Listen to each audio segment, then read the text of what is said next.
जितने साधन हैं उनकी है। इतना लाख जप कर लोगे, इतना करोड़ जप कर लोगे, इतना व्रत कर लोगे, इतना उपवास कर लोगे, इतनी तीर्थ यात्रा कर लोगे तो तुमको इतने फल की प्राप्ति हो जाएगी। लेकिन अभी साधन किया ही नहीं गया, अभी सुना नहीं गया, केवल सुनने की इच्छा उत्पन्न हुई और इतने मात्र से आकर भगवान हृदय में कैद हो जाते हैं। विराजना अलग है और कैद हो जाना अलग है। देखो भाई, आप अपनी इच्छा से यहां विराजे हो, विराजे हो, जब आपका मन करेगा आप उठ के यहां से चले जाओ। लोग चले ही जाते हैं। और आपको हथकड़ी बेड़ी डाल के यहां बिठा दिया जाए तो फिर आप भले ही चाहो यहां से जाना, जा नहीं सकते यहां से। ऐसे ही ठाकुर जी कैद हो जाते हैं, वो जाना चाहे तो भी नहीं जा सकते। ये भागवत श्रवण का फल नहीं है, ये भागवत श्रवण की इच्छा का फल है।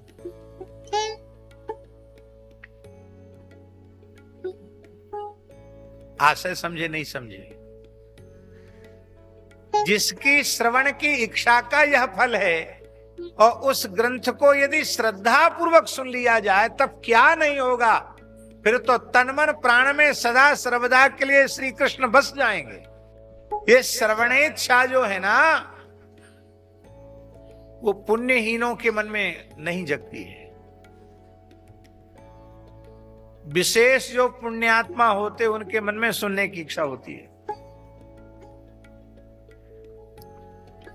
आप लोग बुरा मानो तो मान जाना, हमें इसकी कोई परवाह नहीं। हमारा ऐसा अनुभव है कि भागवत की कथा में पुरुष वर्ग का पुण्य बहुत कमजोर होता है, माताओं का पुण्य ही प्रबल होता है। इनको नौकरी चाकरी धंधे व्यापार से फुर्सत नहीं, माताएं पीछे लग जाती हैं। अरे जीवन भर कमाते रहोगे, जीवन में एक तो कथा करा लो। देखो उनने करा ली, उनने करा ली, उनने करा ली, तुम क्यों नहीं करा रहे?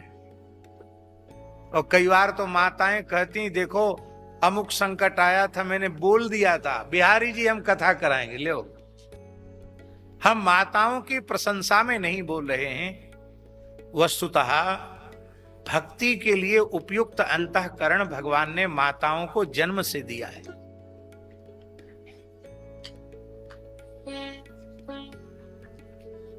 जन्म से दिया है। आवश्यकता है अपने स्वरूप को पहचानने की, अपने को संभालने की आवश्यकता है। उस परम प्रेम का आस्वादन करने के लिए पुरुष देह के जो साधक हैं उनको भी उस पुरुष भाव की विस्मृति करा के अपने को गोपी रूप में स्वीकार करना पड़ता है। तब उस परम प्रेम का वे आस्वादन करने के पात्र बनते हैं। आपको तो वह भाव और वह देह जन्म से मिला है। बस आवश्यकता है श्री मीरा जी के पद चिन्हों पर चलने की, आवश्यकता है रत्नावती के पद चिन्हों पर चलने की, आवश्यकता है करमेती बाई के पद चिन्हों पर चलने की, आवश्यकता है सहजो बाई के पद चिन्हों पर चलने की। आहा, क्या कहना। पुण्यात्माओं के मन में ही भागवत श्रवण की इच्छा उत्पन्न होती है।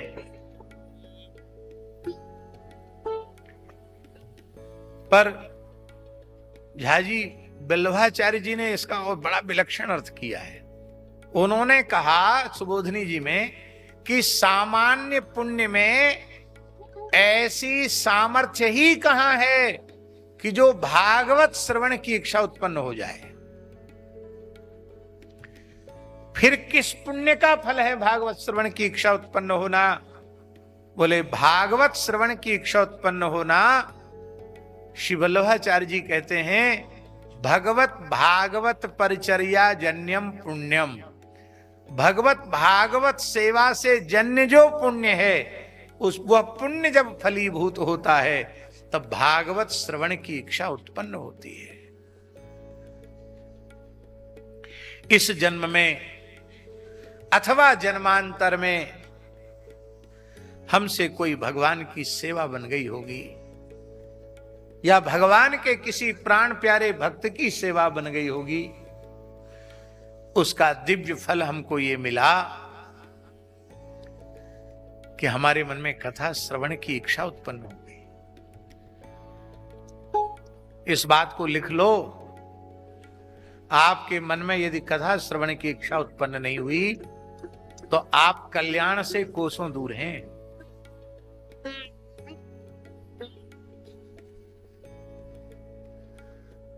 अत्यंत निकट रहने वाले लोग भी, उनमें भी कथा सुनने की इच्छा उत्पन्न नहीं होती। सेवा करने के बाद भी कथा सुनने की इच्छा उत्पन्न नहीं होती, क्योंकि सेवा जिस सावधानी से, जिस मर्यादा से और जिस भाव को लेकर करनी चाहिए, उस भाव को लेकर सेवा प्रायः हम लोग नहीं कर पाते। महत् पुरुषों की सेवा कल्प वृक्ष है। कल्प वृक्ष के नीचे जो चाहोगे वो मिल जाएगा। स्त्री मिल जाना, घर मिल जाना, धन मिल जाना, पद मिल जाना, प्रतिष्ठा मिल जाना, पुत्र पौत्र मिल जाना, ये संतों की सेवा का फल नहीं है। संतों की सेवा का फल है शरीर संसार से वैराग्य हो जाना और भगवान के चरणों में प्रेम हो जाना, भगवान की भक्ति प्राप्त हो जाना। ये संतों की सेवा का फल है, ये संतों के संग का फल है।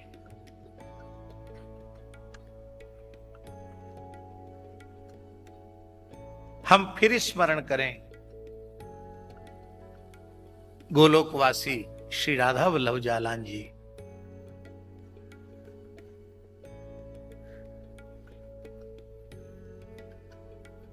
लगभग 25-30 वर्षों से हमसे जुड़े थे, लेकिन मुझे स्मरण नहीं है कि कभी संसार की कोई बात उनके मुख से सुनने को हमको मिली। इन कम से कम 25 वर्षों की तो बात हम बता रहे हैं। जब आते थे तो कोई ना कोई सत्संग की बात करते।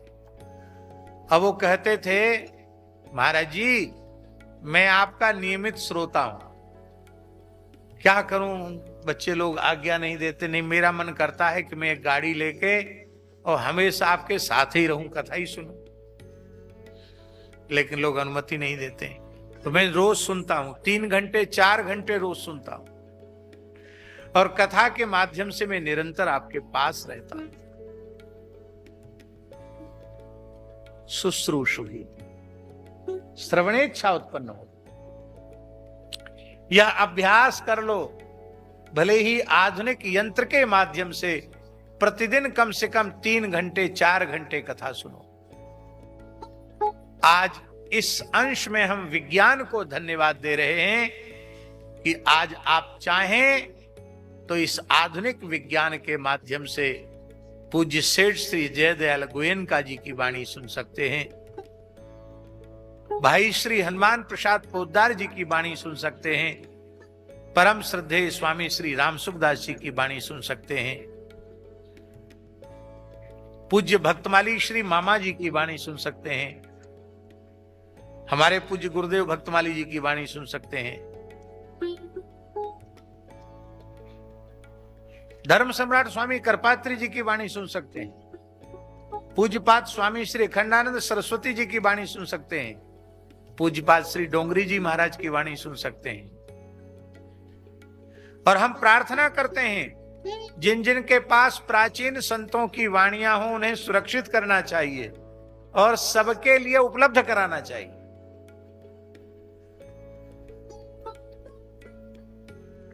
बड़ा उपकार होता है, बड़ा उपकार। सुनने का अभ्यास डाल दो। एक बड़े डॉक्टर, पति पत्नी दोनों ही डॉक्टर हमको मिले, बड़े प्रेमी हैं। उन्होंने कहा, महाराज जी हम सर्जन हैं, और दोनों ही सर्जन हैं, तो हम लोग ऑपरेशन ही तब करते हैं जब कथा कान में लगा लेते हैं। कान में कथा चलती रहती है और हम ऑपरेशन करते हैं, दोनों ही, पति पत्नी दोनों ही। और बोले कथा की महिमा कहें कि ठाकुर जी की कृपा कहें कि आप संतों का आशीर्वाद कहें, आज तक कोई भी ऑपरेशन हमारा विफल नहीं हुआ, क्योंकि कथा श्रवण के माध्यम से हमारी वृत्ति एकाग्र रहती है और वृत्ति भगवान में समर्पित बनी रहती है। अपने घर से हॉस्पिटल जाते हैं तो कथा सुनते हुए गाड़ी में जाते हैं, और कई बार ऐसा हो जाता कि कोई प्रसंग पूरा नहीं हुआ और बड़ा महत्वपूर्ण प्रसंग है, तो ले हम दोनों गाड़ी में ही बैठे रह जाते हैं। अब वो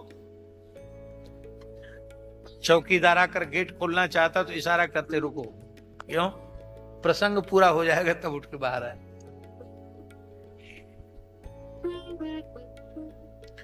कहने का आशय यह है, कथा से प्रेम हो जाए। किसकी बात अच्छी लगती है, किसकी बात आपको अच्छी लगती है? जिसके प्रति आपके हृदय की शुद्ध प्रीति होती है उसकी बात अच्छी लगती है। आपको भगवान की कथा तभी अच्छी लगेगी जब भगवान से प्रेम हो जाएगा, और भगवान से प्रेम भी तभी होगा जब कथा सुनेंगे, बिना कथा सुने प्रेम नहीं होगा।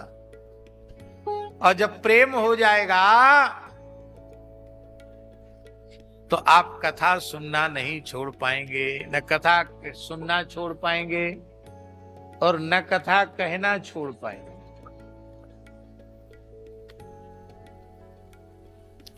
पूज्य बक्सर वाले मामा जी का साइनस का ऑपरेशन हुआ पटना में, और डॉक्टर ने कहा कि अब आपको कम से कम 10 दिन तक बोलना नहीं है। और वो जानते थे डॉक्टर कि बाहर निकलते इनका प्रवचन शुरू हो जाएगा, फिर नियम तो है ही नहीं कितनी देर तक बोलना है, बोलते ही चले जाएंगे।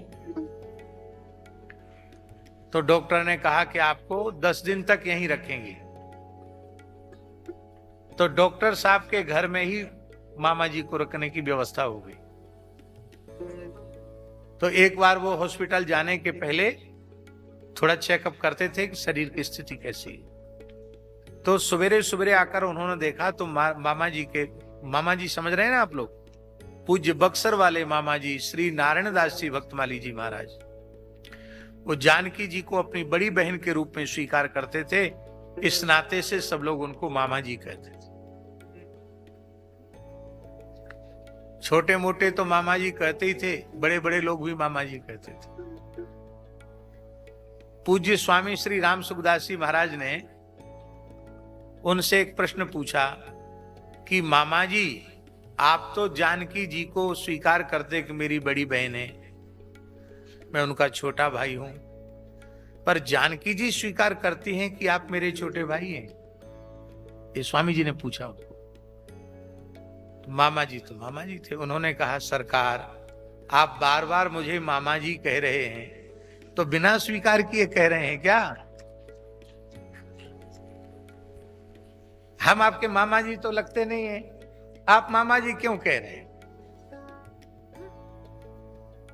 भाई जो जानकी जी को मां मानेगा उसी के तो हम मामा होंगे, तो आप हमको मामा जी। स्वामी जी बहुत प्रसन्न बोले, हाँ तब तो स्वीकार कर लिया।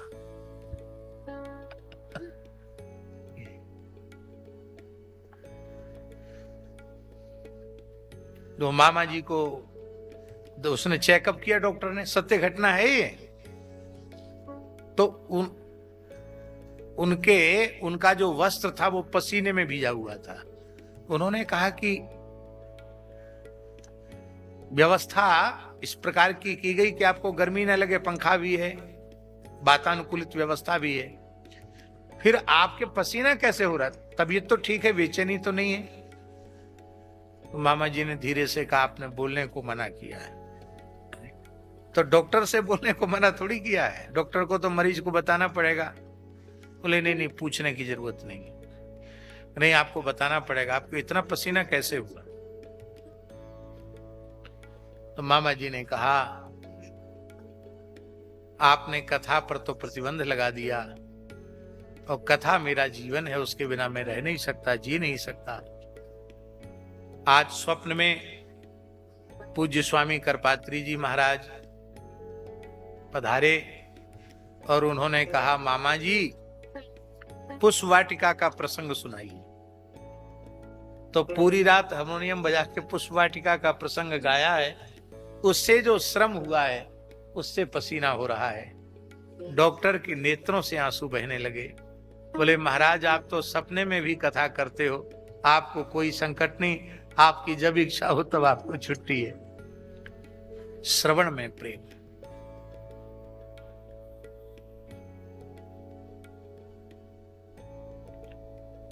सुनाना आ जाए, सुनाना आ जाए मतलब कलाकारी नहीं, सुनाना आ जाए माने जे गावहि है चरित सम्हारे, ते यही ताल चतुर रखवारे। सुनाना आ जाए, मर्यादा पूर्वक सुनाना आ जाए और प्रेम पूर्वक सुनना आ जाए, तो ठाकुर जी बहुत दूर नहीं, ठाकुर जी बिल्कुल निकट है, मिल जाएंगे।